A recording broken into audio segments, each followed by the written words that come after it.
Is Mastodon actually decentralized, and are you actually protected against censorship in comparison to Twitter? On one hand, if you get censored on Twitter, it's by Twitter only that you get censored by, and once you do get censored, that's it.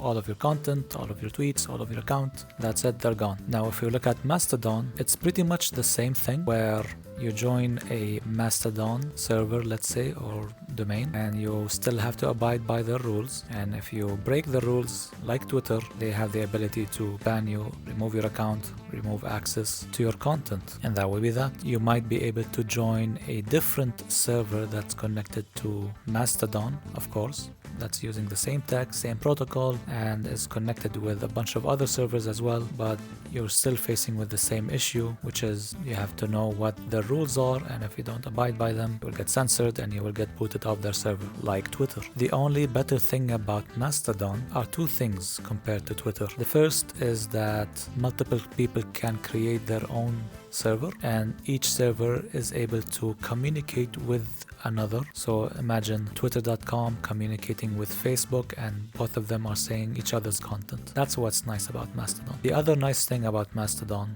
is regarding the censorship part. While I did mention, yes, it's no different than Twitter, you can create your own server and basically never get censored because you own that server. However, if other servers don't like your content, then they will deny communications between you, your server, and their own server and its users. While that's fair, it's all good and dandy, you know, everyone got their own decisions and choices to make, and that's fine. However, what we've seen over the years is there's the main server of Mastodon, I think it's called Mastodon.social, where they have their own rules and they will not communicate with other servers that they don't also adhere to their rules. And a lot of servers would like to maintain that connection with the main Mastodon server, the popular one, let's say. And what would happen in that case? Well, let's say you have the main Mastodon server, or the popular one, not main, and you have server B, and let's say I'm creating my own server and I wanna communicate with server B, and server B is fine with the content that I'm creating on my server or the user's content that's being posted on my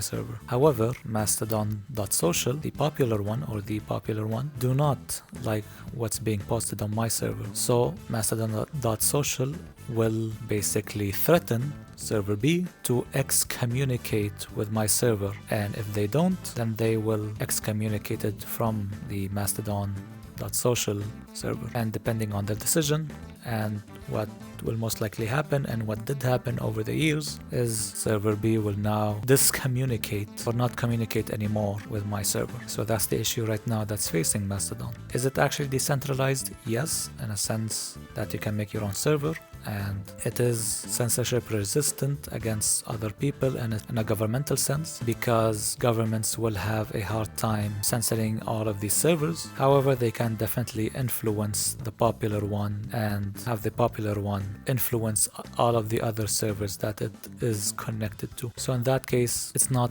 that censorship resistant, and as a result, the value of its functionality decreases and makes the decentralized value of it not that high of a value anymore. If I had to put an example, let's say Twitter was the king of a country and somebody is threatening the king to censor or oppress its people. They are easily doing it because they're just pressuring one king. However, with Mastodon, it's a little bit more difficult because there's now multiple, let's say, state representatives maintaining their state and their people. However, let's say the person that wants to oppress everyone might necessarily be able to oppress everyone. However, they will oppress the bigger states and influence a bunch of them to control the other smaller ones to fall in line. That's the end of the video, but let me give you a tease of a different social media platform that you might be interested in that does not have a lot of these problems, and it will be in a different video. And that